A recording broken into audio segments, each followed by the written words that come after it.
ഈശോ മിശിഹായ്ക്ക് സ്തുതിയായിരിക്കട്ടെ.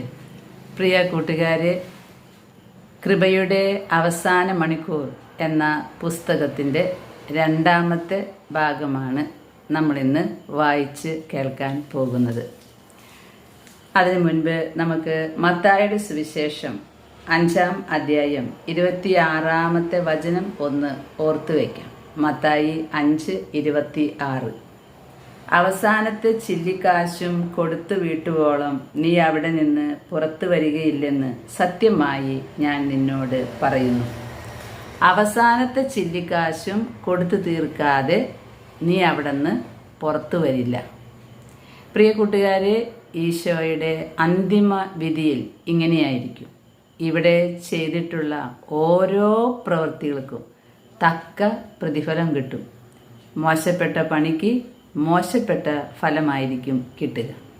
ഈ അന്ത്യനാളിലെ വിധിയിൽ കർത്താവിൻ്റെ മുമ്പിൽ എളിമയോടെ എഴുന്നേറ്റ് നിൽക്കാൻ വേണ്ട കൃപ ലഭിക്കാനാണ് നമ്മൾ ഈ ഒരുക്കങ്ങളെല്ലാം ചെയ്യുന്നത്. നമുക്ക് ആ കന്യാസ്ത്രീ കുട്ടിയിലൂടെ, മേഘാലയയിലെ ഷില്ലോങ്ങിലെ കന്യാസ്ത്രീ കുട്ടിയിലൂടെ ഈശോ വെളിപ്പെടുത്തിയ കാര്യങ്ങൾ കേൾക്കാം. കൂട്ടുകാരെ, നമ്മൾ ഈ കന്യാസ്ത്രീ കുട്ടിക്ക് ഈശോയും മാതാവും കൊടുത്ത സന്ദേശങ്ങളാണ് ഈ പുസ്തകത്തിലൂടെ കേൾക്കുന്നത്. സന്ദേശങ്ങളും പ്രത്യക്ഷീകരണങ്ങളും കേൾക്കുമ്പോൾ നമ്മൾ കുറച്ചുകൂടെ വ്യക്തതയോടെ കാര്യങ്ങൾ മനസ്സിലാക്കേണ്ടതുണ്ട്. ഈ കുട്ടി മാതാവിൻ്റെയും യേശുവിൻ്റെയും സന്ദേശങ്ങൾ കേൾക്കുകയാണ്, അല്ലെങ്കിൽ അവരെ കാണുകയാണ് ദർശനത്തിൽ. ഇത് തന്നെയാണ് ഫാത്തിമയിൽ, അതുപോലെ ലൂർദിൽ, മെജുഗോറിയയിൽ, അങ്ങനെ മാതാവ് എവിടെയൊക്കെ പ്രത്യക്ഷപ്പെടുന്നുണ്ടോ അവിടെയൊക്കെ സംഭവിക്കുന്ന കാര്യങ്ങൾ കുഞ്ഞുമക്കൾ ഇങ്ങനെ നിൽക്കുമ്പോൾ ആകാശത്ത് നിന്ന് പരിശുദ്ധ അമ്മ വരികയാണ്, അല്ലെങ്കിൽ വേറെ എവിടെ നിന്നാണ് വരുന്നത്, ഈശോ വരുന്നു. സഗദാശയെ കണ്ടതുപോലെ ഈശോയെ കാണുകയാണ്, പരിശുദ്ധ അമ്മയെ ഈ കുട്ടികൾ കാണുകയാണ്. എന്നിട്ട് അമ്മയും ഈശോയും മാലാഖയും വിശുദ്ധരും ആരാണ് പ്രത്യക്ഷപ്പെടുന്നത്? അവർ ഈ കുട്ടികൾക്ക് സന്ദേശങ്ങൾ കൊടുക്കുകയാണ്. ആ സന്ദേശങ്ങൾ ഇവർ ആത്മാവിൽ കേട്ടിട്ട് പുരോഹിതരോടും അധികാരപ്പെട്ടവരോടും പരീക്ഷണത്തിന് വിധേയമാകുമ്പോൾ അവർ അത് സന്ദേശങ്ങൾ, അമ്മ പറഞ്ഞ സന്ദേശങ്ങൾ ഇങ്ങനെയാണ് പരിശുദ്ധ അമ്മ പറഞ്ഞത്, ഇങ്ങനെയാണ് യേശു പറഞ്ഞത് എന്ന് പറഞ്ഞിട്ടാണ് ഈ സന്ദേശങ്ങൾ കൊടുക്കുക. ഈ ഫാത്തിമയിലോ ലൂർദിലോ മെജുഗോറിയയിലോ അതുപോലെ തന്നെ മാതാവ് പ്രത്യക്ഷപ്പെട്ട വിശുദ്ധരായിട്ടുള്ള വ്യക്തികളിലും ഒന്നിലും മാതാവും ഈശോയും അവരിലേക്ക് ആവസിച്ച് അവർ മാതാവായി സംസാരിക്കുക, ഈശോയായി സംസാരിക്കുക, പിതാവായി സംസാരിക്കുക, അൽഫോൻസമ്മയായി സംസാരിക്കുക, മാലാഖമാരായിട്ട് സംസാരിക്കുക ഒരിക്കലും ഉണ്ടായിട്ടില്ല. ഇത് നിങ്ങൾ തിരിച്ചറിയണം. സന്ദേശങ്ങൾ കിട്ടുന്ന വിശുദ്ധരായ വ്യക്തികൾ, അല്ലെങ്കിൽ അൽമായിൽ തന്നെ അത് പഠനവിധേയമാക്കിയിട്ടുള്ള പല കാര്യങ്ങളും അനുഭവത്തിൽ കൂടെ നമ്മൾ വായിക്കുമ്പോൾ നമുക്കൊരു കാര്യം മനസ്സിലാക്കേണ്ടത് ഇതാണ്: പരിശുദ്ധ അമ്മയും ഈശോയും മാലാഖമാരൊക്കെ ഇവർക്ക് സന്ദേശങ്ങൾ കൊടുക്കുന്നു. ആ സന്ദേശങ്ങൾ ഇവർ വേണ്ടപ്പെട്ടവരോട് പങ്കുവെക്കുന്നു. അതാണ് ഒന്നാമത്തെ കാര്യം മനസ്സിലാക്കേണ്ടത്. അല്ലാതെ ഒരാൾ മാതാവായി മാറരുത്, ഒരാൾ ഈശോയായി മാറരുത്, എന്നിട്ട് ഈശോ സംസാരിക്കുന്നു എന്ന് ഉള്ള രീതിയിൽ സന്ദേശങ്ങൾ ഒരിക്കലും കൈമാറപ്പെട്ടിട്ട് കണ്ടിട്ടില്ല. അപ്പോൾ അത് തിരിച്ചറിയാൻ, നല്ല വൃക്ഷത്തിൽ നിന്നും നല്ല ഫലത്തിൽ നിന്നും വൃക്ഷത്തെ തിരിച്ചറിയാം. ഞാൻ ഇത് കുറേ പേരെന്ന് പറഞ്ഞാൽ അധികാരപ്പെട്ടവരോട് തന്നെ പറഞ്ഞപ്പോൾ അവർ പറഞ്ഞു തന്ന കാര്യങ്ങളാണ്. ഇത് ശരിയാണോ അല്ലയോ എന്ന് തിരിച്ചറിയാനായിട്ട് ഇങ്ങനെയുള്ള മാനദണ്ഡങ്ങളും കൂടിയുണ്ട്. പരിശുദ്ധ അമ്മയും ഈശോയൊക്കെ സന്ദേശങ്ങൾ കൊടുക്കുന്നു. എല്ലാ പ്രത്യക്ഷീകരണങ്ങളും അങ്ങനെയാണ്. എന്നിട്ട് അവരോട് പല പരിശോധനകൾ നടത്തി എന്താണ് പറഞ്ഞതെന്ന് ചോദിക്കുന്നു. അപ്പോൾ അവർ ഇങ്ങനെയാണ് പറഞ്ഞത്, മാതാവ് പറഞ്ഞിട്ടുണ്ട് എൻ്റെ മക്കളെ ഇങ്ങനെ വരും, ഈശോ പറഞ്ഞിട്ടുണ്ട് ഇങ്ങനെ വരും. ഇതാണ് സന്ദേശം. അല്ലാതെ ഞാൻ ഈശോയായി മാറുക, ഞാൻ മാതാവായി മാറുക സംഭവിക്കില്ല. അതൊന്നാമത്തെ കാര്യം നമ്മൾ മനസ്സിലാക്കണം. രണ്ടാമത്, ഇങ്ങനെ സന്ദേശങ്ങൾ, ദൈവീകമായിട്ടുള്ള സന്ദേശങ്ങൾ കിട്ടുന്ന വ്യക്തികൾ ഒരിക്കലും വ്യക്തിപരമായ ഭൗതികമായ കാര്യങ്ങൾക്ക് വേണ്ടിയുള്ള സന്ദേശങ്ങൾ ഓരോ മക്കളും വന്ന് ചോദിക്കുമ്പോൾ പറയില്ല. അങ്ങനെയുള്ള കാര്യങ്ങൾക്കല്ല അവരെ ലോകത്തിലേക്ക് കർത്താവ് എടുത്തിരിക്കുന്നത്. ശരിക്കും ഇതുപോലെയുള്ള സന്ദേശങ്ങളാണെങ്കിൽ അതാണ് പറയുന്നത്. അല്ലാതെ ഈ ലോകത്ത് പലർക്കും നല്ല സന്ദേശങ്ങൾ കിട്ടുന്നുണ്ട്. ഭൗതികമായ കാര്യങ്ങളെക്കുറിച്ച്, എൻ്റെ മകൻ്റെ കല്യാണം നടക്കുമോ, ജോലി കിട്ടുമോ, ഞങ്ങൾ എന്ത് കാര്യം ചെയ്യണം, ഇതാണ് ചെയ്യേണ്ടത്, ഇതൊക്കെയാണ് ഭൗതികമായ കാര്യങ്ങൾ. സ്ഥലവിൽപ്പന നടക്കുമോ, ഇതൊക്കെ പല ധ്യാന കേന്ദ്രങ്ങളിലും കൗൺസിലിംഗ് ചെയ്യുമ്പോൾ ചോദിക്കുന്നുണ്ട്. കർത്താവ് പ്രവചനവരം കൊടുത്തിട്ടുണ്ട്, അതവർ പറയും, അതൊക്കെ അങ്ങനെ നടക്കും. അത് അവരെ അതിനായിട്ടാണ് വിളിച്ചിരിക്കുന്നത്. ഇങ്ങനെ ഇപ്പം ആംസ്റ്റർഡാമിൽ പ്രത്യക്ഷപ്പെട്ടു, അക്കിത്തായിൽ പ്രത്യക്ഷപ്പെട്ടു, ഫാത്തിമ, മെജുഗോറി, ഇവിടെയൊക്കെയുള്ള മാതാവിൻ്റെ പ്രത്യക്ഷീകരണങ്ങളെല്ലാം ലോകത്തിൻ്റെ രക്ഷയ്ക്ക് വേണ്ടിയാണ് പരിശുദ്ധ അമ്മയും ഈശോയും കൊടുക്കുക. അങ്ങനെയുള്ള ദർശനങ്ങൾ ഒരിക്കലും മനുഷ്യരുടെ വ്യക്തിപരമായ കാര്യങ്ങൾക്കുള്ള സന്ദേശങ്ങൾ കൊടുക്കുകയോ അവരോട് സംസാരിക്കുകയോ ചെയ്യാറില്ല. കാരണം ഈ വ്യക്തികളെ തിരഞ്ഞെടുത്തിട്ടുള്ളത് ലോകത്തിൻ്റെ രക്ഷയ്ക്ക് വേണ്ടിയിട്ടാണ്. സാധാരണ സന്ദേശം കിട്ടുന്ന വ്യക്തികളിൽ ഇതുപോലെ സന്ദേശങ്ങളൊക്കെ കിട്ടും, അത് കുഴപ്പമൊന്നുമില്ല. അപ്പോൾ ഓരോ വ്യക്തികളെയും ഓരോ നിയോഗത്തിന് വേണ്ടിയാണ് തിരഞ്ഞെടുത്തിട്ടുള്ളത്. ഈ കുട്ടിയെ ഈ ഒരു സന്ദേശം പുരോഹിതർക്ക് കൈമാറുക എന്നത് മാത്രമേ ഉള്ളൂ. അല്ലാതെ ആരും ഈ കുട്ടിയോട് സംസാരിക്കുകയോ വ്യക്തിപരമായ കാര്യങ്ങൾ ചോദിക്കാനോ ഈശോ അനുവാദം കൊടുത്തിട്ടില്ല. അത് നിങ്ങൾ രണ്ടാമത് തിരിച്ചറിയേണ്ട ഒരു കാര്യമാണ്. അതുപോലെ കർത്താവ് പറയും, സന്ദേശങ്ങൾ കിട്ടുന്നവരും വെളിപാടുകൾ കിട്ടുന്നവരും എന്ന് പറയുന്നവരുടെ ജീവിത ശൈലി നമ്മൾ നോക്കണം. ഇപ്പോൾ അവർ സംസാരിക്കുന്ന ഇടങ്ങളിൽ തന്നെ വ്യത്യസ്തമായിട്ടുള്ള അനുഭവങ്ങൾ, അതല്ലെങ്കിൽ വെറുപ്പ്, വൈരാഗ്യം, വിദ്വേഷമൊക്കെ നിലനിൽക്കുന്ന വ്യക്തികളാണെങ്കിൽ അവരിൽ നിന്നുള്ള സന്ദേശങ്ങൾ നന്നായി ചിന്തിച്ചിട്ടേ നമ്മൾ വിശ്വസിക്കുവാൻ പാടുള്ളൂ. കാരണം പരിശുദ്ധാത്മാവ് നിറഞ്ഞ വ്യക്തികളാണെങ്കിൽ വെറുപ്പ്, വൈരാഗ്യം, വിദ്വേഷം, കോപം, നീരസം ഒന്നും ഉണ്ടാകില്ല. അവരുടെ ഒരേ ഒരു ശ്രദ്ധ കർത്താവ് മാതാവ് എന്തു പറയുന്നു അത് ലോകത്തോട് പറയണം. അതുപോലെ തന്നെ ഈ കുട്ടി കന്യാസ്ത്രീയാകാൻ പോയിരിക്കുന്ന കുട്ടിയാണ്. അപ്പോൾ ആദ്യമേ അവൾ ഭൗതികമായ ജീവിതം ഉപേക്ഷിച്ച് ഈശോയ്ക്ക് വേണ്ടി ജീവിതം മാറ്റിവെച്ച കുട്ടിയാണ്. ഇങ്ങനെ കുറേ കാര്യങ്ങൾ കൂടി നമ്മൾ ശ്രദ്ധിക്കണം. അതുപോലെ അടയാളങ്ങളും അത്ഭുതങ്ങളും നമ്മൾ കാണുമ്പോൾ വളരെ വ്യക്തമായി അന്വേഷിച്ചതിന് ശേഷമേ അതിൻ്റെ പിന്നാലെ പോകാവൂ. പരിശുദ്ധ അമ്മയും ഈശോയും എപ്പോഴും പറയുന്നത് അത്ഭുതങ്ങളുടെയും അടയാളങ്ങളുടെയും പിന്നാലെ പോകരുത് എന്നാണ്. കാരണം തിന്മ ഈ ലോകത്ത് കുറേ അത്ഭുതങ്ങളും അടയാളങ്ങളും കാണിക്കുന്നുണ്ട്. മാതാവിൻ്റെയും കർത്താവിൻ്റെയും അടയാളമാണ് എന്ന രീതിയിൽ. അതുകൊണ്ട് വ്യക്തമായി തിരിച്ചറിയാൻ കഴിഞ്ഞില്ലെങ്കിൽ നമ്മൾ ചതിക്കുഴിയിൽ പെടും.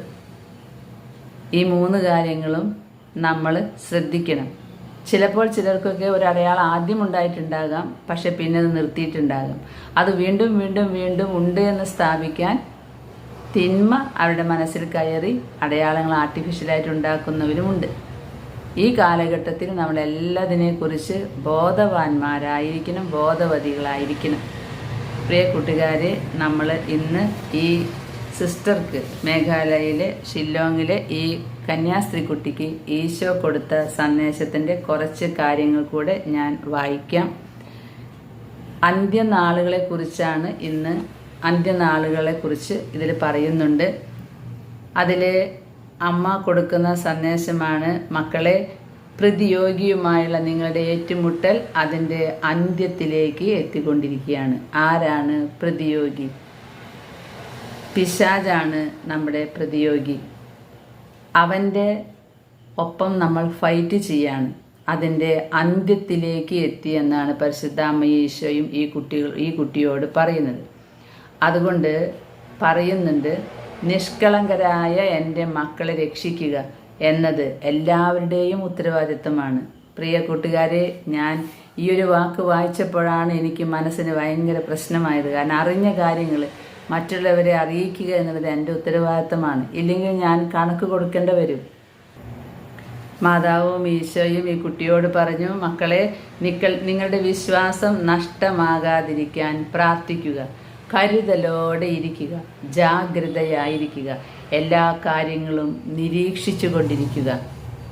നന്മയുടെ വേഷമണിഞ്ഞ് തിന്മ വരുന്ന കാലമാണിത്. അതുകൊണ്ട് ഫലത്തിൽ നിന്ന് വൃക്ഷത്തെ അറിയുക. ജാഗ്രതയുള്ളവരായിരിക്കുക എന്നാണ് പറയുന്നത്. അവസാന നിമിഷത്തിൽ അനേകർ തങ്ങളുടെ വിശ്വാസം ഉപേക്ഷിക്കും എന്ന് കർത്താവ് വീണ്ടും പറയുകയാണ്. എന്നിട്ട് പറയാണ്, നിങ്ങൾ വേണ്ട വിധം ഒരുങ്ങാത്ത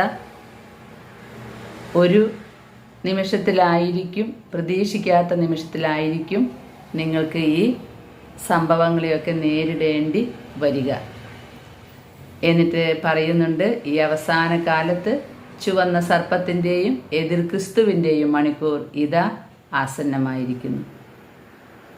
നിങ്ങൾ നിങ്ങളുടെ വിശ്വാസത്തിൽ ഉറച്ച് നിൽക്കുക. ജഡത്തിൻ്റെ സുഖങ്ങൾക്കായി നിങ്ങളുടെ വിശ്വാസം കൈമാറ്റം ചെയ്യാതിരിക്കുക. ദ്രവ്യാസക്തി, ജഡികാസക്തി, സ്ഥാനമാനാസക്തി, ഇങ്ങനെയുള്ള ആസക്തികൾക്ക് വേണ്ടി വിശ്വാസം കൈമാറ്റം ചെയ്യാതിരിക്കുക. അന്ത്യവിധിയെക്കുറിച്ച് പറയുന്നുണ്ട്. അന്ത്യവിധിയെക്കുറിച്ച് കർത്താവ് പറയുന്നു, നമ്മളിപ്പോൾ വായിച്ചു കേട്ട വചനം, അന്ത്യവിധിയിൽ നിങ്ങളെല്ലാറ്റിനും കണക്ക് കൊടുക്കേണ്ടി വരും. ഓരോ മനുഷ്യനും അവൻ്റെ മരണത്തിന് ശേഷം ഒരു വിധിയുണ്ട്. അതുകൊണ്ട് ആർക്കും ഒരു ഒഴികഴിവില്ല. തിന്മ ചെയ്യുന്നവന് ദുരിതവും പീഡനങ്ങളും ഉണ്ടാകും, തീർച്ചയാണ്. എന്നിട്ട് പറഞ്ഞു, കർത്താവ് ഉപവിഷ്ടനാകുന്നതിനെക്കുറിച്ച് വെളിപാട് പുസ്തകത്തിലും രേഖപ്പെടുത്തിയിട്ടുണ്ടല്ലോ. അതുകൊണ്ട് അതൊക്കെ വായിച്ചാൽ നിങ്ങൾക്ക് മനസ്സിലാകും. ഒന്നിനെയും കർത്താവ് ഒഴിവാക്കുന്നില്ല. എന്നിട്ട് ഈശോ പറഞ്ഞു, നിങ്ങൾ എന്നെ രക്ഷകനായി സ്വീകരിക്കുന്നില്ലെങ്കിൽ നിങ്ങളുടെ ന്യായാധിപനായിട്ട് എന്നെ നേരിടേണ്ടി വരും. മഹത്തായ ശുഭ്രസിംഹാസനത്തിൽ വിധി നടത്താനായിരിക്കുന്നവൻ ഞാൻ തന്നെയാണ്, ഈശോ തന്നെയാണ്. ഇത് ആ വ്യക്തി, ഇത് ഞാനാണ്, അങ്ങനെയല്ല കേട്ടോ പറയുന്നത്. ഇങ്ങനെ ഈശോ പറഞ്ഞു എന്ന് പറയുകയാണ്. ഇനി പറയാൻ പോകുന്ന വ്യക്തികൾ വിധിക്കപ്പെടും. ഒന്നാമത്തെ കൂട്ടർ, ദൈവത്തെ പരിഹസിക്കുന്ന അനുദപിക്കാത്ത പാപി വിധിക്കപ്പെടും. സ്വയം നീതിമാന്മാരാണെന്ന് കരുതുന്നവർ, ഞങ്ങൾ എല്ലാ കാര്യത്തിലും നല്ലവരാണ് എന്ന് കരുതുന്നവർ വിധിക്കപ്പെടും. രക്ഷപ്പെടാൻ ആഗ്രഹിക്കുന്നുണ്ട്, പക്ഷെ ചെയ്യേണ്ട കാര്യങ്ങളൊന്നും ചെയ്യില്ല, അത് നീട്ടിവെക്കും. നമ്മുടെ ആത്മീയ രക്ഷയെക്കുറിച്ച് ഉറപ്പില്ല അവർക്ക്. അങ്ങനെ ഇരിക്കുന്നവരും വിധിക്കപ്പെടും. സഭയിൽ അംഗമായിരിക്കുകയും എന്നാൽ രക്ഷിക്കപ്പെടാതിരിക്കുകയും ചെയ്യുന്നവർ, പറയുകയാണ് കർത്താവ്, അവർക്ക് മതം മാത്രമേ ഉള്ളൂ, അവരുടെ മതത്തിൽ ഞാനില്ല എന്ന്. അങ്ങനെയുള്ളവരും വിധിക്കപ്പെടും. എനിക്കുള്ളവനെങ്കിലും മനഃപൂർവ്വം വചനം കേൾക്കാൻ ആഗ്രഹിക്കാത്തവൻ വിധിക്കപ്പെടും. പ്രിയ കൂട്ടുകാരെ, വീണ്ടും സന്ദേശം പറയുന്നു, ഒരു പാപം പോലും ദൈവം അറിയാതെ പോകില്ല. ഒളിച്ചു വെച്ച എല്ലാ പാപങ്ങളും വെളിപ്പെടുത്തപ്പെടും. മനുഷ്യരുടെ മുമ്പിലാണ് ചതിയും വഞ്ചനയുമൊക്കെ ഒളിച്ചു വെക്കാൻ പറ്റുള്ളൂ. എന്നിട്ട് മറ്റുള്ളവരുടെ മുമ്പിൽ നല്ലവരുടെ മൂടുപടം അണിഞ്ഞ് നടക്കാൻ എത്ര ചതിയും വഞ്ചനയും ഈ ലോകത്ത് ചെയ്താലും ദൈവത്തിനു മുമ്പിൽ അത് വെളിപ്പെടും. ഓരോ കാര്യങ്ങളും ചെയ്യുമ്പോൾ നിന്റെ ഹൃദയം എന്താണ് അപ്പോൾ ചിന്തിച്ചത്, അത് ഈശോ മാലാഖമാരെ കൊണ്ട് പുസ്തകത്തിൽ എഴുതി വെച്ചിട്ടുണ്ട്. ഒരാളെക്കുറിച്ച് ചെറിയൊരു സ്നേഹക്കുറവ് മനസ്സിൽ വിചാരിച്ചിട്ട് ആ ആളെ ഒന്ന് അവോയ്ഡ് ചെയ്തു, മറച്ചു വെച്ചു, അതല്ലെങ്കിൽ നോക്കിയാൽ സംസാരിക്കില്ല, ഒഴിഞ്ഞു മാറി, കുടുംബത്തിലുള്ളവർ തമ്മിൽ മിണ്ടാതിരിക്കും, എന്നിട്ട് കുർബാന കൂടും, ഭയങ്കര നിയോഗം സമർപ്പിച്ച് അതിനു വേണ്ടി ഓടി നടക്കും. പെറ്റ അമ്മയെ നോക്കാൻ നേരമില്ല, പക്ഷേ ധ്യാനകേന്ദ്രങ്ങൾ ഓടി നടക്കും കൃപ വാങ്ങാൻ. കർത്താവ് പറയും, നീ എവിടെയോ ഓടി നടക്കണ്ട, നിന്റെ പെറ്റമ്മയ്ക്ക് വേണ്ടി 4 ദിവസം നീ മാറ്റിവെക്കി, അപ്പോൾ തിരക്കായിരിക്കും. പക്ഷേ ഈ ലോകത്ത് വെച്ച് തന്നെ കർത്താവ് കണക്ക് കൊടുക്കും. അങ്ങനെ കർത്താവ് ചോദ്യം ചെയ്യുന്ന കുറേ വ്യക്തികളുണ്ട് ഇന്ന് ലോകത്ത്. സ്വന്തം അമ്മയെ നോക്കാൻ നേരമില്ലാത്തവർക്ക് മറ്റുള്ളവരെ നോക്കേണ്ടി വരുന്നൊരവസ്ഥ വരുന്നുണ്ട്. സന്ദേശങ്ങളെയും ദൈവിക വെളിപാടുകളെയും പുച്ഛിച്ച് തള്ളിയവർ ഇന്ന് സന്ദേശങ്ങൾ സ്വീകരിക്കുന്നവരാക്കി മുള്ളിനെ മുള്ളുകൊണ്ട് കർത്താവ് എടുത്തുകൊണ്ടിരിക്കുന്നുണ്ട്. കർത്താവ് എല്ലാത്തിനെയും നോക്കി ഇരിക്കുന്നവനാണ്. അതുകൊണ്ട് കർത്താവ് പറയുന്നു, ആരൊക്കെ ദൈവത്തോട് വിശ്വസ്തത പുലർത്താതെ ഇരിക്കുന്നുവോ അവരെല്ലാം നരകത്തിൽ ആയിരിക്കും. അതുപോലെ തന്നെ പറയുന്നുണ്ട്, അവനവൻ്റെ പ്രവൃത്തി അനുസരിച്ചായിരിക്കും വിധി നടക്കുക. മറ്റുള്ളവർ പാപം ചെയ്തു എന്ന് പറഞ്ഞ് നിന്നെ കർത്താവ് വിധിക്കില്ല എന്ന് കർത്താവ് എപ്പോഴും എടുത്തു പറയുന്നുണ്ട്. നമ്മുടെ പാപം കർത്താവിൻ്റെ കൺമുമ്പിലുണ്ട്. നമ്മൾ ചെയ്ത നന്മ പ്രവൃത്തികളും കർത്താവിൻ്റെ കൺമുമ്പിലുണ്ട്. കർത്താവ് പറയാണ്, നിങ്ങളുടെ പ്രവൃത്തികൾ നിങ്ങളുടെ പാപങ്ങൾക്ക് പരിഹാരം ചെയ്യാനും ആത്മാക്കൾക്ക് രക്ഷ ഉറപ്പുവരുത്താനും മതിയായവയാണോ എന്ന് വിധിയിൽ നിർണയിക്കപ്പെടും. ഞാൻ എപ്പോഴും പറയാറുള്ളത് പോലെ നമ്മൾ പാപികളാണ്. നമ്മുടെ ഭാഗത്തു നിന്ന് വീഴ്ചകളൊക്കെ വന്നു പോകും. അപ്പോൾ നമ്മൾ കുമ്പസാരക്കൂട്ടിൽ കയറും, മാപ്പാക്കണമേ, കരുണ കാണിക്കണമേ എന്ന് പറയും. അപ്പോൾ നമുക്ക് പാപമോചനം കിട്ടും. പക്ഷേ അതിൻ്റെ പരിഹാരം നമ്മൾ ചെയ്യണം.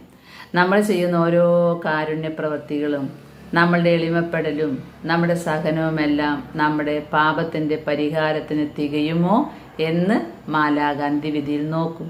തികയുമെങ്കിൽ നമുക്ക് സ്വർഗം കിട്ടും, തികഞ്ഞില്ലെങ്കിലോ പരിഹാരം ചെയ്യേണ്ടി വരും. അതുപോലെ കർത്താവ് പറയുന്നുണ്ട്, പാപികളുടെ പേരുകൾ ജീവന്റെ പുസ്തകത്തിൽ എഴുതപ്പെട്ടിട്ടില്ല. പാപം തിരിച്ചറിഞ്ഞിട്ടും അനുദപിക്കാത്തവരെയാണ് പറയുന്നത് കേട്ടോ. കർത്താവ് കരുണാമയനാണ്. പാപികളാണെന്ന് തിരിച്ചറിഞ്ഞിട്ടും അനുദപിക്കാത്തവരെ അഗ്നി തടാകത്തിലേക്ക് എറിയപ്പെടുമെന്നാണ് പറയുന്നത്. കർത്താവ് പറയുന്നുണ്ട്, എൻ്റെ നാമത്തിൽ ഒരുവന് കൊടുക്കുന്ന ഒരു പാത്രം തണുത്ത വെള്ളത്തിന് പോലും പ്രതിഫലം ലഭിക്കാതിരിക്കുകയില്ല.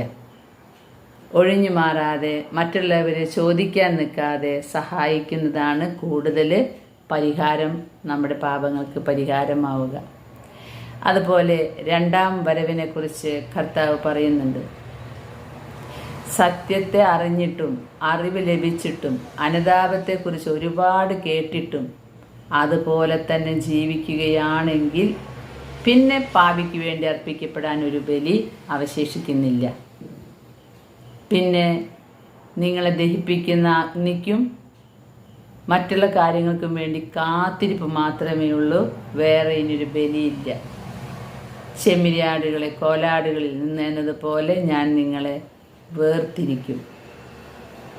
കർത്താവ് പറയുന്നുണ്ട്, അറിവ് ലഭിക്കുകയും അനുതാപത്തെക്കുറിച്ച് കേൾക്കുകയും ചെയ്തിട്ടും ഇതൊന്നും കാര്യമല്ല, ഇതൊക്കെ എന്ത് എന്ന് പറഞ്ഞ് പരിഹസിച്ച് പുച്ഛിച്ച് തള്ളുന്നവർ ഭീകരമായിട്ടുള്ള വലിയൊരവസ്ഥയിലേക്ക് പോകും എന്നാണ് കർത്താവ് രണ്ടാം വരവിനെ കുറിച്ച് പറയുക. അതുകൊണ്ട് യേശുവിൻ്റെ ചെമ്മരിയാട് ആകാനുള്ള വിളി നമ്മൾ സ്വീകരിക്കണം. അവനെപ്പോലെ ഇവളെപ്പോലെ ആ ചേച്ചിയെപ്പോലും മാർപ്പാപ്പയെപ്പോലും രാജാവിനെപ്പോലും ആവാനല്ല നമ്മൾ നോക്കേണ്ടത്. കർത്താവിൻ്റെ ചെമ്മരിയാടിനെ പോലെയാകണം. കർത്താവിൻ്റെ ചെമ്മരിയാട് എന്ന് പറഞ്ഞാൽ ശുദ്ധമായ നിഷ്കളങ്കത. നമ്മുടെ നിഷ്കളങ്കത നമുക്കുണ്ടെങ്കിൽ അത് മുഖത്ത് തെളിയും. മനസ്സിലൊരു പിടുത്തമുണ്ടെങ്കിൽ അതും മുഖത്ത് തെളിയും. സമൃദ്ധമായ കരുണ, സംസാരത്തിൽ പോലും കരുണ ഉണ്ടാകണം. അചഞ്ചലമായ ക്ഷമ, എത്ര ദ്രോഹം ഏറ്റുവാങ്ങിയാലും ക്ഷമ കൈവിടരുത്. യഥാർത്ഥമായ അനുസരണം, അത് ഭയങ്കര അനുസരണമാണ് കേട്ടോ. അതിനെക്കുറിച്ച് നമുക്കിങ്ങനെ വായിച്ചു പോകുമ്പോൾ മനസ്സിലാവില്ല. യഥാർത്ഥ അനുസരണം എന്ന് പറഞ്ഞാൽ കർത്താവ് വേണ്ട എന്ന് പറഞ്ഞാൽ വേണ്ട എന്ന് വയ്ക്കാൻ സാധിക്കണം. അതാണ് യഥാർത്ഥമായ അനുസരണം. കർത്താവ് പോവുക എന്ന് പറഞ്ഞാൽ പോകണം. ഇതിന് നിന്റെ ജീവിതത്തിൽ വേണ്ട എന്ന് പറഞ്ഞാൽ അത് അങ്ങനെയല്ലേ ഇങ്ങനെയല്ലേ, എൻ്റെ ഭർത്താവ് സമ്മതിക്കില്ല, എൻ്റെ മക്കൾ സമ്മതിക്കില്ല, ഞാൻ സമൂഹത്തിൽ എങ്ങനെ നടക്കും. നിന്നോട് വേണ്ട എന്ന് പറഞ്ഞാൽ ആ സംഭവം വേണ്ട എന്ന് വയ്ക്കണം. നിന്നോട് വചനം പറഞ്ഞാൽ പറയണം. പണ്ട് വചനം പറയാൻ തുടങ്ങുന്ന കാലത്ത് എനിക്ക് ഒരുപാട് സമ്മർദ്ദങ്ങളുണ്ടായിരുന്നു, ഈ വചനം പറയരുത് എന്ന് പറഞ്ഞിട്ട്. എൻ്റെ കുടുംബത്തിൽ നിന്നും അതുപോലെ തന്നെ വേണ്ടപ്പെട്ടവരിൽ നിന്നും അതിന് കുറേ അപവാദങ്ങൾ കേട്ടിട്ടുണ്ട്. കേൾക്കാൻ പാടില്ലാത്ത അപവാദങ്ങളാണ് കേട്ടിട്ടുള്ളത്. വചനം പറയുന്നത് നിർത്താൻ സാത്താൻ എന്നെ 25 വർഷം മുൻപേ സമ്മർദ്ദം ഞെരുക്കിയിരുന്നു. ഒരു ഗതിയുമില്ലാതെ പരഗതിയായിട്ട് നടക്കുന്ന സമയത്ത് അവരുടെ ആ ഒരു നെഗറ്റീവ് വാണിങ്ങുകളൊന്നും മുഖവിലയ്ക്കെടുക്കാതെ ഞാൻ വചനം പറയുന്നത് തുടരാൻ ഇടവരുത്തിയത് എൻ്റെ കർത്താവിൻ്റെ കരുണയാണ്. ഇന്ന് തിരിഞ്ഞു നോക്കുമ്പോൾ ദൈവമേ, ആ അപവാദമൊക്കെ കേട്ടിട്ട് ഞാൻ ഈ വചനം പറയുന്നത് നിർത്തിയിരുന്നെങ്കിൽ എന്താകുമായിരുന്നു എൻ്റെ ഗതി? നിന്നോട് ഈശോ ഇപ്പോൾ പോവണ്ട എന്ന് പറഞ്ഞാൽ പോകണ്ട, ഇത് ചെയ്യേ എന്ന് പറഞ്ഞാൽ ചെയ്യണം, ഇത് ഉപേക്ഷിക്കുക എന്ന് പറഞ്ഞാൽ ഉപേക്ഷിക്കണം, നീ ചെയ്തു വന്ന സുഖത്തിൻ്റെ പാപങ്ങളൊക്കെ ഇന്നത്തോടെ അവസാനിപ്പിക്കുക എന്ന് കർത്താവ് സന്ദേശം തന്നിട്ടുണ്ടെങ്കിൽ അവസാനിപ്പിക്കണം. അതാണ് യഥാർത്ഥ അനുസരണം. അധികാരികൾക്ക് അനുസരണ ഉള്ളവരായിരിക്കുക, കുടുംബങ്ങളിലെ അനുസരണയുള്ളവരായിരിക്കുക. ഇതും കർത്താവ് അർത്ഥമാക്കുന്നുണ്ട്. പിന്നെ ചെമ്മരിയാടിൻ്റെ ഒരു ഗുണമാണ് സ്വീകാര്യമായ പരിഹാര പ്രവൃത്തികൾ ഉണ്ടാവുക. പരിഹാരത്തിന് വലിയ പ്രാധാന്യമാണ് അന്ത്യകാലത്ത്. ചെയ്തു പോയിട്ടുള്ള തെറ്റുകൾ, ഞങ്ങൾ ചെയ്ത് പോയിട്ടുണ്ട് തെറ്റുകൾ, അങ്ങനെയൊന്ന് അംഗീകരിക്കുക. നമ്മൾ തെറ്റ് ചെയ്തിട്ടുണ്ട്, നമ്മൾ പുണ്യവാന്മാരല്ല, പാപികളാണ് നമ്മൾ. എന്നിട്ട് ആ പാപത്തിന് പരിഹാരം ചെയ്യണം. കഴിയാവുന്നത് പോലെ പരിഹാരം വലിയ പ്രാധാന്യമുള്ളതാണ്. ഇനി ഓരോന്ന് എടുത്തു പറയുന്നുണ്ട് ഈ കുട്ടിയോട്. ശുദ്ധമായ നിഷ്കളങ്കത എന്ന് പറഞ്ഞാൽ ലളിതമായ ജീവിതം നയിക്കാൻ, അതുപോലെ ഹൃദയത്തിൽ ആരെയും വേദനിപ്പിക്കാതിരിക്കുക, അവരെ വെറുക്കാതിരിക്കുക, സൽപ്പേരിന് കളങ്കം വരുത്തുന്ന രീതിയിൽ സംസാരിക്കുകയോ ദേഹോപദ്രവം ഏൽപ്പിക്കുകയോ അവരുടെ വസ്തുക്കൾ അപഹരിക്കുകയോ ചെയ്യാതിരിക്കുക. ഇതാണ് നിഷ്കളങ്കമായ ജീവിതം. നമ്മൾ ഒരാളെക്കുറിച്ച് സൽപ്പേരിനെ കളങ്കം വരുത്തുന്നത് പോലെ സംസാരിക്കരുത് എന്നാണ് പറയുക. അപ്പോൾ ഇന്നാളൊരിക്കൽ ഒരാൾ ചോദിച്ചു, അപ്പോൾ ചേച്ചി, ഇങ്ങനെ ഒരാൾ പ്രശ്നക്കാരിയാണ്, അത് ഒരു മറ്റൊരു വ്യക്തി എന്നോട് ആ ആളെക്കുറിച്ച് ചോദിക്കുമ്പോൾ ഞാനിത് മിണ്ടാതിരിക്കട്ടെ? അതല്ല കർത്താവ് ഉദ്ദേശിച്ചിട്ടുള്ളത്. ഒരു സമൂഹത്തെ മുഴുവൻ ദുഷിപ്പിക്കുന്ന ഒരു ചതിയുടെ മെൻറ്റാലിറ്റിയുള്ള ഒരു വ്യക്തി ഉണ്ടെങ്കിൽ ആ വ്യക്തി കൂട്ടുകൂട്ടുന്ന മറ്റൊരു വ്യക്തി വന്നിട്ട് നിങ്ങളോട് ചോദിക്കുകയാണ് ആ ആളെ എങ്ങനെയുണ്ടെന്ന് ചോദിച്ചാൽ നിങ്ങൾ പറയുമോ, എന്നോട് കർത്താവ് ഒന്നും മിണ്ടരുതെന്ന് പറഞ്ഞിട്ടുണ്ട്, ഞാൻ മിണ്ടാതിരിക്കും? അത് വലിയ ചതിയാണ്. നിന്റെ സ്വന്തം സഹോദരന് വരുന്ന ആപത്ത് നീ പറഞ്ഞ് മനസ്സിലാക്കിയില്ല. അത് കുറ്റം പറച്ചിലല്ല, അവരെ മാത്രം വിളിച്ചിരുത്തി പറയണം, ഇയാൾക്ക് ഇങ്ങനെ കുറേ പ്രശ്നങ്ങളുണ്ട്, നിങ്ങൾ ഇടപഴകുമ്പോൾ സൂക്ഷിച്ച് ഇടപെടുക. അത് അദ്ദേഹത്തിൻ്റെ സൽപ്പേരിന് കളങ്കം വരുത്തുന്നതല്ല. കാരണം ആള് അങ്ങനെ തന്നെയാണ്. അതുകൊണ്ട് അതിനെക്കുറിച്ചൊരു അവബോധം ഉണ്ടാകുക. അല്ലെങ്കിൽ ഈ ആൾ ചതിക്കപ്പെടും. അങ്ങനെ ചതിക്കപ്പെടുമ്പോൾ നീ അതിന് കണക്ക് കൊടുക്കേണ്ടി വരും. അപ്പോൾ സൽപ്പേരിന് കളങ്കം വരുത്തുക എന്ന് പറഞ്ഞാൽ ഒരാൾ ചെയ്യാത്ത കുറ്റം, ഞാൻ ചെയ്യാത്തൊരു വ്യഭിചാരം ഞാൻ ചെയ്തു എന്ന് പറഞ്ഞ് ഒരു പൊതുവേദിയിലോ വ്യക്തികളോടോ, ഞാൻ കൂട്ടുള്ള വ്യക്തികളോട് ചെന്ന് പറയുക, അതാണ് സൽപ്പേരിന് കളങ്കം വരുത്തുന്നത്.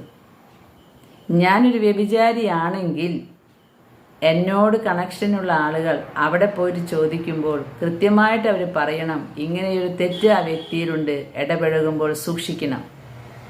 അത് ആ മറ്റേ വ്യക്തിയെ രക്ഷിക്കുന്നതാണ്. അപ്പോൾ സൽപ്പേരിന് കളങ്കം വരുത്തുന്ന രീതിയിൽ ആരോടും സംസാരിക്കാതിരിക്കുക.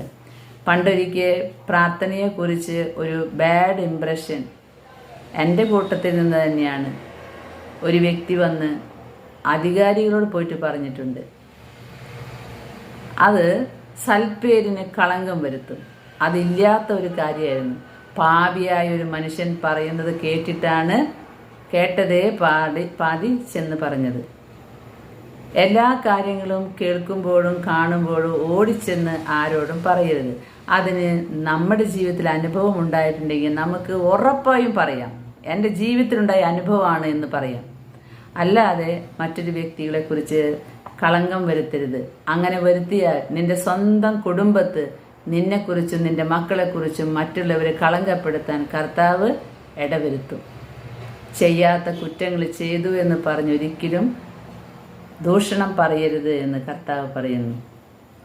അതുപോലെ സമൃദ്ധമായ കരുണ, അതുപോലെ ഭൗതികമായ കാര്യങ്ങൾ മറ്റുള്ളവരുമായി പങ്കുവെക്കുക, എളിമ, ഇതെല്ലാം കർത്താവ് ഈ കുട്ടിക്ക് സന്ദേശം കൊടുത്തു. പ്രത്യേകമായിട്ട് എടുത്തു പറഞ്ഞു, അഹങ്കാരികൾ എൻ്റെ ആട്ടിൻകൂട്ടത്തിൽ പെടുന്നവരല്ല. പിന്നെ കർത്താവ് പറഞ്ഞു, സ്വീകാര്യമായ പരിഹാരം എന്ന് പറഞ്ഞാൽ ആത്മാർത്ഥമായ അനുതാപമാണ്.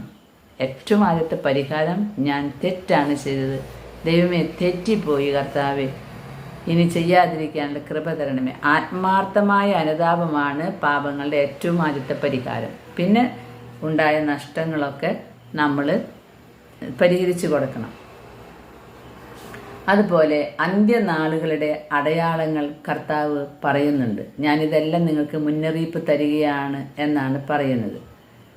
ദൈവം ഒരിക്കലും നമ്മളെ തനിയെ വിടില്ല. കാരണം കർത്താവിൻ്റെ കരുണ കൊണ്ടാണ് മനുഷ്യർക്ക് അടയാളങ്ങൾ നൽകുന്നത്. ഈ അടയാളങ്ങൾ കണ്ട് മാനസാന്തരപ്പെടണം എന്നാണ് പറയുന്നത്. അപ്പോൾ ഭീകരമായ കാര്യങ്ങളെക്കുറിച്ച് ഇനി ഇതിൻ്റെ പിന്നിൽ പറയുന്നുണ്ട്. ഇതൊക്കെ പറയുന്നത് പേടിപ്പിക്കാനല്ല, എന്തിനാണെന്നോ, പ്രാർത്ഥിക്കാനും സൽപ്രവർത്തികൾ ചെയ്യാനുമാണ് ഈ അടയാളങ്ങൾ. അതുപോലെ ഒരുങ്ങാനുള്ള സമയമാണ് കർത്താവ് ഇതിലൂടെ തരുന്നത്. ഈശോ പറയുന്നുണ്ട്, ഏറ്റവും വലിയ ദുരന്തം എതിർ ക്രിസ്തുവിൽ നിന്നാണ് വരിക. അതുപോലെ ആകാശത്തിന് നിറങ്ങുന്ന അഗ്നി കൊണ്ടുണ്ടാകുന്ന ദുരിതങ്ങൾ, അതിനുശേഷം ലോകത്തിൻ്റെ വിധി നിർണയിക്കപ്പെടും. ഈ മഹാപീഡനങ്ങളോടെ നാം കാണുന്ന ഇന്നത്തെ യുഗം അവസാനിക്കും, വേറൊരു ലോകം വരും. ആകാശത്തിൽ അടയാളങ്ങൾ നൽകപ്പെടും, സൂര്യനിലും ചന്ദ്രനിലും അവ ദൃശ്യമാകും. ഇതെല്ലാം ബൈബിളിക്കലി പറഞ്ഞിട്ടുള്ളതാ, ബൈബിളിലുള്ള സത്യങ്ങളാണ്.